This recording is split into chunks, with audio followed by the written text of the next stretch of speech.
અલ્યા દોડી દોડીને કશે નથી જતી, ખાવા જાઉં છું ખાવા. અને કઈ જગ્યાએ એ તો તમે આગળ જો. ક્યાં જાઉં છું એ ભાગીને? ચોટીલા નથી જતી, હું અહીંયા લાલા રઘુવંશીમાં જાઉં છું. ચોટીલાની બ્રાન્ચ છે અને એ ઓપન થઈ ગઈ છે આપણા નિકોલેજ ત્યાંમાં. અને હા યાર હું તો ભૂલી ગઈ. હેલો હાય નમસ્તે, તમે બધા કેમ છો? મજામાં જ હશો. અને આજે આપણે ખાવા જવાના છે, તો ચાલો ફટાફટી જો ભૂખ લાગી હોય એટલે કંઈ ભાન ના રહે. ચાલો તો અંદર જતાની હારે જ આવ્યા એટલે ભાષા બદલાઈ ગઈ, કારણ કે કાઠિયાવાડી હોય ને કાઠિયાવાડી ના બોલાય તો મજા ના આવે ને યાર. દેશી માણસ રહ્યા તો દેશી બોલવું તો પડે ને. એટલે જ તો હવે જો આમ સંભારાની થાળી આવી ગઈ. સંભારે ના જોઉં ને ત્યાં તો ગામડું યાદ આવી જાય, ગામડાનો વડલો યાદ આવી જાય, વડલાની નીચેની હવા યાદ આવી જાય ને કેટલું યાદ આવી જાય. કારણ કે ગામડિયા હોય ને એને આવું બધું વસ્તુ પહેલાં યાદ આવે ને. તમને બધાને આવું દેશી ગામડાની વસ્તુ કોને કોને ગમે છે મને જરૂરથી કમેન્ટ કરીને કહેજો, કારણ કે મને તો આ બધી વસ્તુનો બહુ જ શોખ છે. ભલે સિટીમાં રહ્યા, કારણ કે કામ ધંધો કરવો હોય એટલે સિટીમાં તો આવવું જ પડે, એના હાટું થઈને સિટીમાં રહેવું પડે. બાકી તો આવું બધું ગામડાની મોજનું તો હું કહેવું. અને મને ભૂખ એટલી બધી લાગી હતી ને મારાથી તો જરાય હક નહોતો થતો, એટલે મેં ખાવાનું ચાલુ કરી દીધું હતું. અને આમાં ભજીયા ગોટા ને એટલી બધી વસ્તુઓ હતી ને કે હું કહેવું. અને ભાવ પણ એટલો બધો રિઝનેબલ હતો બહારના કરતાં. તો મને તો એ બહુ મજા પડી જઈને. તો હંધુએ વારામાં હું છે હું તમને કહી દઉં તો પહેલાં છે સાઈસ મસ્ત મજાની ખાટી ખાટી કાંદો સંભારો, કોબીનો સંભારો, કાકડી, ગાજર, બીટ. ત્યારબાદ છે અઠાણું, લસણની ચટણી, મરચાં. પછી આ બાજુને કંઈક બીજી લસણની ચટણી હતી. અને શાકની વાત કરું તો બકાલામાં એટલે કે શાકમાં વાત કરું ને તો શાકમાં હતું ગુવારની સિંગનું શાક. ત્યારબાદ કાઠિયાવાડી ફેમસ એટલે કે સેવ ટામેટાનું શાક, જેમાં બધાને જ ભાવતું જ હોય. ત્યારબાદ મગનું શાક હતું, એ પણ મસ્ત મજાનું હતું. ત્યારબાદ ઢોકળી, એ પણ આપણી એક કાઠિયાવાડની ફેમસ આઈટમ છે. ત્યારબાદ હતું આ મિક્સ શાક, જેમાં બહુ બધું મિક્સ કરેલું હતું. અને ત્યારબાદ બધી હાથે ચાલે એવું બટેટાનું શાક, જે હોય છે આપણા કાઠિયાવાડીનું તો ફેવરેટ. ત્યારબાદ રોટલી હતી.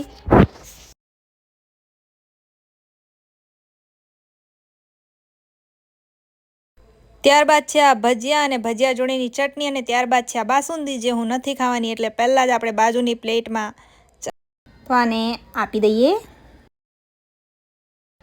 તો ત્યારબાદ હંધાઈ શાક જે છે ને એને કાઢી લઈશું. અને મને બહુ જ ભૂખ લાગેલી હતી એટલે બધાએ જે શાક હતા ને એને તો હું તૂટી પડી હતી ખાવા માટે.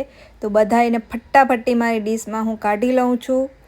અને જે લોકો પણ આ વિડીયો જોઈ છે એ લોકોને જણાવી દઉં કે આ લોકોની 4 થી 5 જગ્યાએ બ્રાન્ચ છે. બેંકોક, પટાયા, ચોટીલા જે મેઇન બ્રાન્ચ છે. અમદાવાદમાં પણ 2 જગ્યાએ બ્રાન્ચ છે, બોપલ અને નરોડામાં. તો તમે લોકો કઈ બ્રાન્ચે ગયા છો તો કમેન્ટ જરૂરથી કરજો. અને નહીં ગયા હોય તો જજો. તો અહીંયા આ સંભારો લીધો છે, જે મસ્ત મજાનો તીખો તમતમતો મસાલાથી ભરપૂર હતો, જે મેં અડધો ઉપર ખાલી ના કરી નાખ્યો. ત્યારબાદ આ એક બીજો સંભારો હતો, જેમાં પણ મસાલા અને શાકભાજી ભરપૂર નાખેલા હતા. અને તમે આ સંભારાને શું કહો છો મને જરૂરથી કમેન્ટ કરીને કહેજો, કારણ કે મને એક્ઝેક્ટ નામ નહોતું ખબર. અને ત્યારબાદ કાકડી, ગાજર, બીટ હંધુએ લઈ જ લેવાનું, લીંબુએ લઈ જ લેવાનું. નથી ભાવતા બીકોઝ ત્યાં તીખા નથી એટલે હું નહીં ખાઈશ. એટલે લસણની ચટણી જરૂરથી લઈશ. તીખી વસ્તુ આપણને ભાવતી, આવી કદાચ કઢી રેસીપી પણ નથી. અને હા વાલી બાપરે ઉપાડાતી પણ નથી. ઓછું કરીને છાશ ભૂખ લાગે છે પડી ના.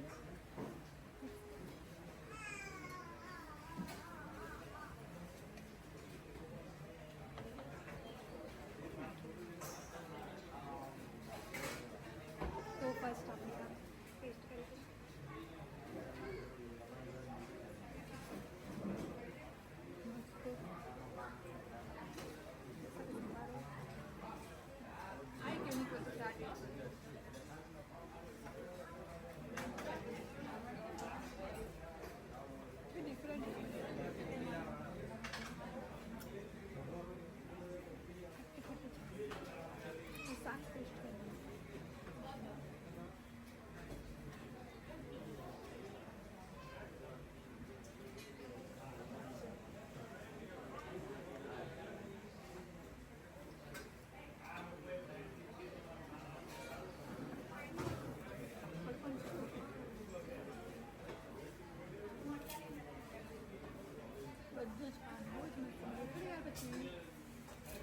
તો અહીંયા મારી ખીચડી પણ આવી ગઈ છે, તમે જોઈ શકો છો મસ્ત મજાની ઢીલી ઢીલી ખીચડી છે.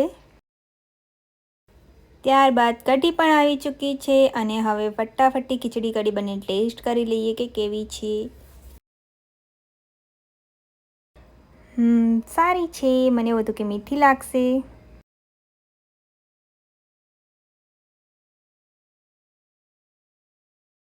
બાય બાય બાય બાય ભાગો.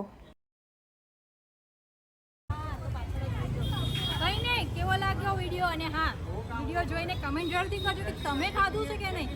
મળીએ બીજા વિડીયોમાં, ત્યાં સુધી જોતા રહો વિડીયો. અને હા, લાઈક કમેન્ટ અને સબસ્ક્રાઈબ કરી દેજો. Bye bye.